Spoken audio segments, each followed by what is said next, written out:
जय श्री राम। मेरी प्यारी बहनों,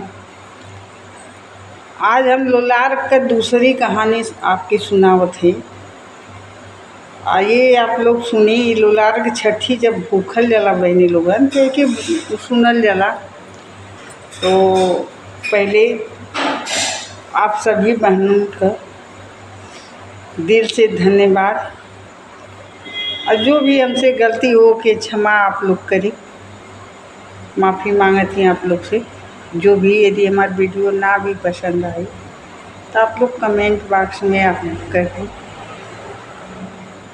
हम भी आप लोग के टीम में हैं शामिल। आप लोग के फॉलो लाइक करीला, आप लोग के सहयोग में हैं। अब नहीं, हमसे जो भी गलती हुई, जो भी होगी आप लोग क्षमा करें। देखिए, लोलार की छठ जब व्रत रह जाला तो 6 दिया होला, और 6 परास का पत्ता होला, और दही होला, तीनी के चावल होला, और करेम का पत्ती होला। करेम का साग, जैसे शहर में या गांव में करेमुआ का साग ताल तलैया में पहले तो लोग खोटें, अब तो शायद खेती भी होता करेम का। वो करेम के पत्ती रहेला, दही में तोड़ तोड़ के डालल रहेला, और एक ठे साड़ी वगैरह भी चढ़ेला।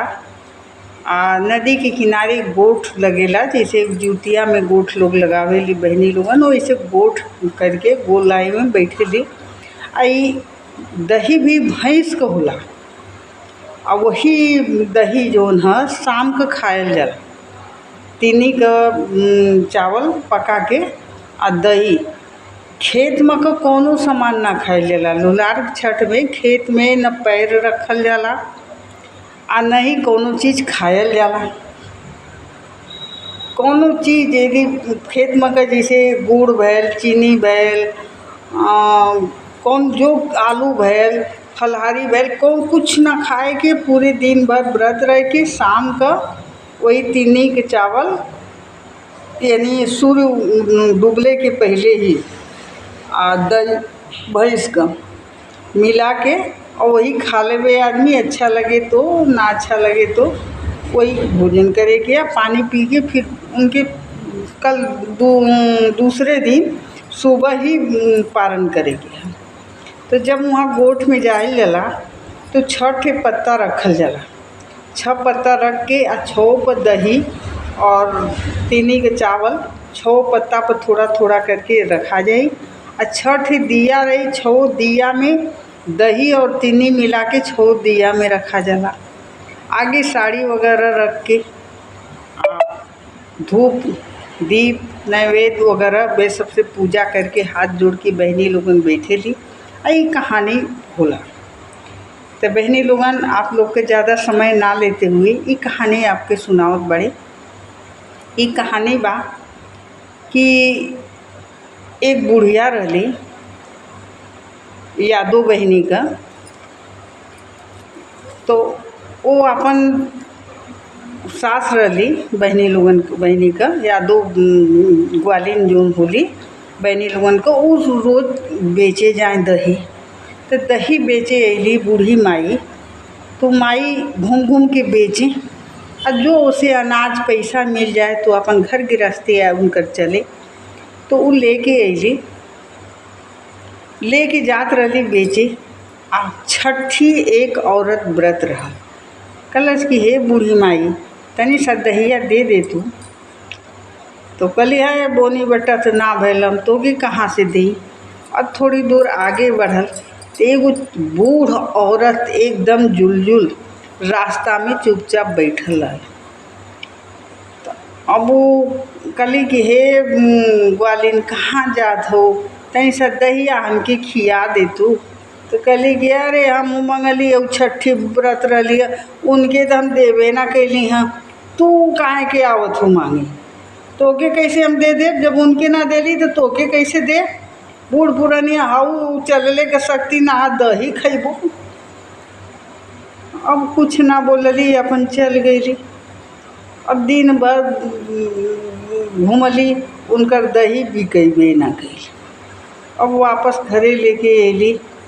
अब बहू बोले लगल कि आज दिन भर में बिक्री बट्टा ना भइल, का खायल जा, परेशानी। आ सुबह उठ के देखें तो पूरी भैंस मर के पड़ल बा, मर गई। अभी रोए लगली बुढ़िया कि अरे एगो का भइल काहे ऐसन भइल। तो वो दौड़ल गई, कहलस कि मम्मा काहे ऐसन भइल। तो बूढ़ी माई कहली कि ऐसन है कि एगो जुल बुढ़िया बैठल रही है और उनके हम दही ना देली हाँ। एक औरत छठी व्रत कैले रही है तो वो दही मांगे एलिए तो हम ना देली। अका जा माफ़ी मांगा। तो कहली अब का करी, भागल गेली। कहली हे बूढ़ी माई, अब फिर बूढ़ी माई बैठल ही, हमार 54 बीमार होके कुल मरत हुआ, कोनो उपाय बतावा जौन से सही हो जाए। तो कहली कि ठीक हवे, तो भैंस के हम जिया देती। अब बूढ़ी माई अली, छठी माई हाथ फेरली, भैंस गाय सब सही हो गई। आ कहली कि देख, कोई भी छठी व्रत करी लोलार्क वाला आ दही तो से मांग दी तो ओकर पैसा तू मत लिहा, उनके दही दे दिया आ ऐसे तोरे घर में बरकत हुई। तो कहली कि ठीक बा। अपन दही फिर दूसरे साल जब छठी आयल तो दही लेके गेली बेचे। अब जितना लोगन छठी व्रत रही अब सबके थोड़ा देते गेली देते उनका दही सब मंगने में ख़त्म हो गई। अब उनके अब रोए थे बैठ के, कहती कि अब हम का करें, जाई पतोहिया तो हमके जिए दे कहे कि कुल दहियो तू का कर देलू बाटी एलू आ घरे खर्ची ना हा, कैसे खाई पी बाल बच्चा कैसे खाइए। वो हमार ते को करम छोड़ी ना पतोहिया। तो वही छठी माई बैठल रही, कहली काहे चिंता करत है, काहे पतोहिया बोली आओ खेते में गए है, जितना ढेला जोतल है ना माटी का सब दौरी में भर ले। तो कहती अरे मैया ये हम भर ले मत तो कैसे लेके जाई, आई माटी लेके जाई तो औरी पतोहिया बेटुआ हमार सासत करी है। ले हम तो से कहत है ना दौरी में भर ले। अब वो दौरी में पूरा मट्टी भरवा देली, ढेला जोन खेत जोतल रहल। आ नदियवा के ढके खातिर एक ठे कपड़ा होला, वही से पूरा ढक देली बूढ़ी माई। कहली कि ले आओ तोरे कपार पर उठा देती, लेके जो उठा देली, लेके अपन अली। आ जब घरे अली तो एकदम उनकर भाई भारी, एक तो बूढ़ पुरनिया का शरीर। कहली कि ला उतारा यार, तो मन में डराते बाड़ी कि पता न का करी। तो माटी हम ले आयल बाड़ी, उतार के रखलस। आ जैसे कपड़ा हटैलस पूरा सोना, जितना माटी रहल सब सोने का टुकड़ा बन गए, सब सोना।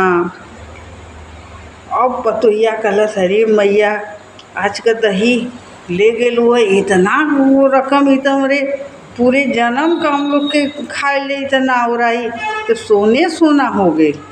तो वो कहली कि हाँ एगो बूढ़ी माई रहती है, उहे माटी भरवा के दे लिया कि ले जा, मूली एलिया आई सोना कुल हो गए है। कहली कि छठी के दिने केहू औरत यदि लोलार्क छठ के नाम पर दही मांग दी तो ओके पैसा तू मत लिहा, तू दही मुफ्त में दे दिहा। कहली ये कौन बड़ी बात है, हम 4 दिन का दूध बैठा ले, हम जे आई मांगे ओके दे। और बुढ़िया के राजपाट लौट गई।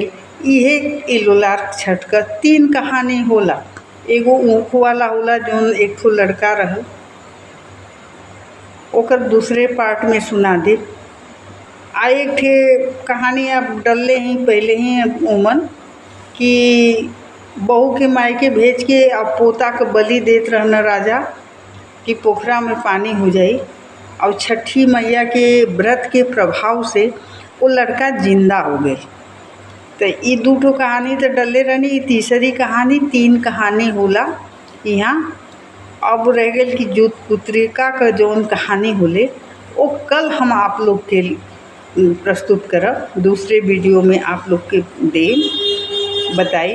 जो जूत पुत्रिका बहनी लोगन गोट में ना जा पावेली, घर में रहेली, तो वो यूट्यूब से हमारी कहानी पूरा सर्च करके आप वो देखिए और सुन लिए। नहीं तो जे ना जा पावेला तो उनके यही होला कि हाथ का अंगूठी निकाल के या मीना निकाल के वो दे दिहल जाला कि जा वहाँ रख दिया, कहानी हुई।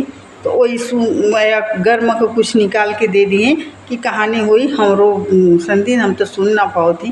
तो अभी कहानी जो है यूट्यूब पर रही, आप लोग बहनी लोगन सर्च करके आप लोग सुनी हैं। जय श्री राम, जय हनुमान।